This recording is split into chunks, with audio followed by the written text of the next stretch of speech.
Good afternoon, students. Today we are going to study the topic critical reading, process and the strategies. Introduction. Critical reading is a more active way of reading. It is a deep and more complex engagement with a text. Critical reading is a process of analyzing, interpretation, and sometimes evaluating. When we read critically, we use our critical thinking skills to question both the text and our own reading of it. Different disciplines may have different modes of critical reading, like science, philosophy, literature, etc. Critical reading का मतलब है कि हम उस text को सिर्फ superficially नहीं पढ़ रहे हैं, आप उसको इंटेंसिव रीडिंग कर रहे हैं, मतलब डीप स्टडी कर रहे हैं उस टेक्स्ट का, क्या लिखा है, क्यों लिखा है राइटर ने ऐसा, उसके लिखने का तरीका क्या है, और उसको इंटरप्रिटेट करना कि उसने ऐसा लिखा है तो उसके पीछे रीज़न क्या है, और कभी कभी उसको इवैल्यूएट भी करना कि उसने सही लिखा है या गलत लिखा है. तो क्रिटिकल रीडिंग में हम दोनों तरफ क्वेश्चन मार्क लगाते हैं, एक तो राइटर ने जो लिखा है उसकी तरफ भी और हम जो सोच रहे हैं उस पर भी कि हम जो इंटरप्रेट कर रहे हैं वो सही है क्या नहीं. और अलग अलग जो आपके सब्जेक्ट्स है उसकी क्रिटिकल रीडिंग का तरीका अलग अलग होता है. प्रोसेस ऑफ क्रिटिकल रीडिंग क्या है? To read critically you must think critically. This involves analysing, interpretation and evaluating. Each of these processes help you to interact with the text in different ways. तो इसमें 3 चीज़ें involve है, analysing, इंटरप्रेटेट and फिर उसको evaluate करना. Highlighting important points and examples, taking notes, testing answers of your questions, brainstorming, outlining, describing aspects of the text or argument, reflecting on your own reading and thinking, raising objections to the ideas or evidence presented. Raising objections मतलब अगर writer ने कुछ बोला है या किसी चीज़ के ऊपर कमेंट किया है या कुछ अपनी नॉर्म्स बनाए हैं कि ऐसा है तो उसके ऊपर क्वेश्चन करना और उसमें जो एविडेंसेस दिए हैं उसको टेस्ट करना. ठीक है. अब है strategies of the critical reading. इसमें बहुत सारे पॉइंट्स हैं तो हम क्विकली इसको ब्रीफली हम इसको स्टडी करेंगे. First of all, annotating. So annotating is you underline important parts of the text. Annotating may also include circling keywords and writing comments or questions you have about the material in the margin. Next step है contextualizing. When you contextualize a text, you need to consider the following. Contextualizing का मतलब है ये सारे questions आप करेंगे. Language or idea that appears foreign or outdated, your knowledge of the time and place in which the work was written, the effect these differences have on your understanding and judgment of the reading. मतलब contextualizing का basic meaning है इसका जो आप background study करें उस text का या हिस्टोरिकल स्टडी. थर्ड स्टेज है paraphrasing. When you paraphrase a text, you put it into your own words. अपने शब्दों में आप उसको ट्रांसलेट करेंगे. The purpose of paraphrase is to simplify without changing the information. बिना उसको स्टोरी को चेंज किया, इन्फॉर्मेशन को चेंज किए, आप उसको अपने शब्दों में सिंपल वे में प्रेजेंट करेंगे. You are not changing what it is said, but how it is said. Fourth point है outlining. This can be used as a primarily to summarizing. Outlining allows you to identify the basic structure of the text and the main idea of the text. In an outlining, you are listing the main ideas and supporting evidence of a text. You use your own words when it comes to outlining. तो outlining का मतलब क्या है कि आप उसको जो text है उसको अपने शब्दों में समराइज़ कर रहे हैं या तो उसको अपने शब्दों में लिख रहे हैं. Then summarizing. When outlining the text,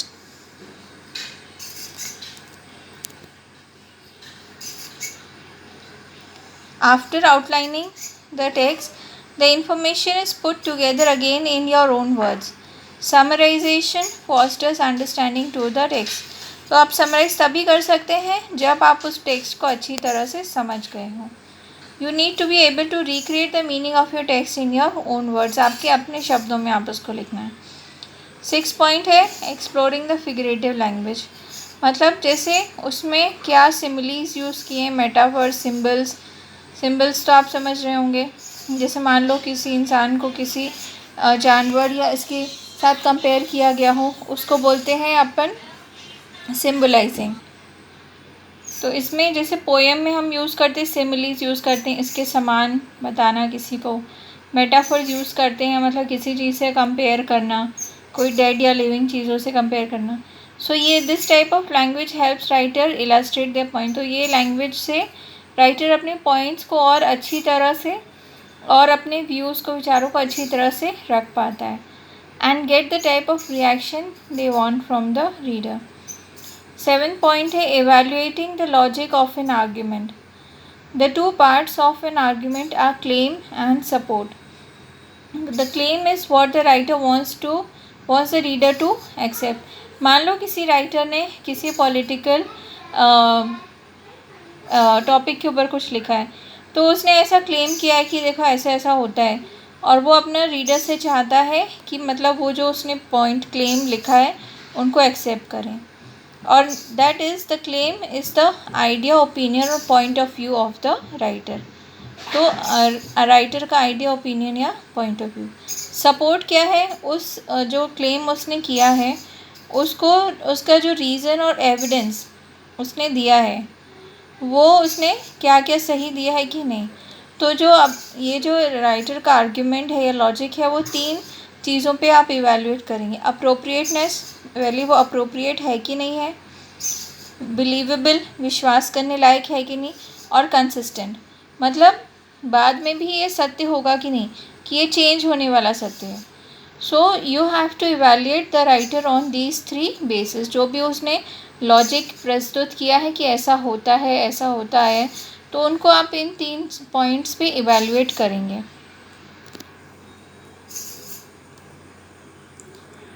recognising emotional manipulation. कभी कभी राइटर्स क्या करते हैं, they are guilty of improper emotional manipulation when they use false और एग्जैजरेटेड अपील. कभी कभी राइटर्स बहुत ज़्यादा किसी चीज़ को बढ़ा चढ़ा के लिखते हैं या किसी घटना को अपने तरीके से तोड़ मरोड़ के प्रस्तुत करते हैं. उसका एग्जाम्पल है लोडेड और slanted language. Language get a specific reason for the reader. मतलब किसी भी तथ्य को तोड़ मरोड़ के प्रस्तुत करना या ऐसी लैंग्वेज में प्रस्तुत करना जिससे राइटर, जो रीडर है, वो इन्फ्लुएंस हो जाए, उसको बिलीव करें. Bandwagon effect. Everyone else think this is true and so you should also.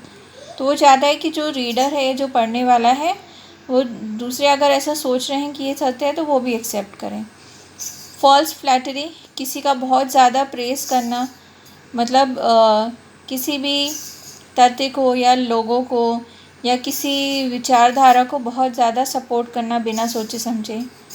Weld threats. Weld threats का मतलब होता है छुपा हुआ थ्रेटिंग देना. मतलब अपने जो रीडर्स हैं उनको ऐसे शब्दों से या ऐसी चीज़ें, उनके तथ्य उनके सामने तोड़ मरोड़ के प्रस्तुत करना कि रीडर डर जाए और बिलीव कर ले कि हाँ यही सत्य है. तो आपको ये सब चीज़ें, जब आप रीडिंग करें तो आपको ये सब चीज़ें उसमें टेस्ट करते जाना है जो आपने टेक्स्ट पढ़ा है. Judging the writer's credibility. Writer कितना क्रेडिबल है, कितना विश्वसनीय है, वो आप, there are 3 ways the writers establish the credibility. इन 3 चीज़ों पे आप जान सकते हैं. By showing the knowledge of subject using facts and statics. तो जो राइटर है क्या उसका नॉलेज है, अच्छा सब्जेक्ट के ऊपर पकड़ है कि नहीं है, फैक्ट्स और स्टैटिक्स जो वो प्रस्तुत कर रहा है वो सत्य है कि नहीं है. By building common grounds with readers, based reasoning और शेयर्ड बिलीव्स. तो बेस्ड रीज़न वो यूज़ कर रहा है कि नहीं, जो समाज की मान्यता है या जो भी सत्य है वो शेयर कर रहा है कि नहीं अपने रीडर्स के साथ, या कुछ भी मनगढ़ंत लिख रहा है।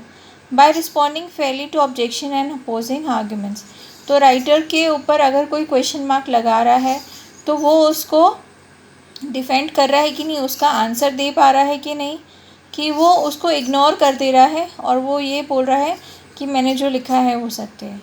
तो these are the 9 points on which you have to evaluate the text which you are reading। और बच्चों को भी आपको ऐसे ही सिखाना है कि कोई भी टेक्स्ट जो वो पढ़ते हैं उसको इस तरह से इवेल्युएट किया जाए, क्रिटिकल रीड किया जा सकता है।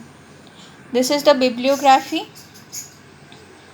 Critical reading strategies by Beth Kilmartin, Sexton Horn university, और critical reading by Jennifer Duncan from Toronto university. तो आप इन वेबसाइट्स पे विज़िट करके उसको आप डिटेल में स्टडी कर सकते हैं। Thank you students.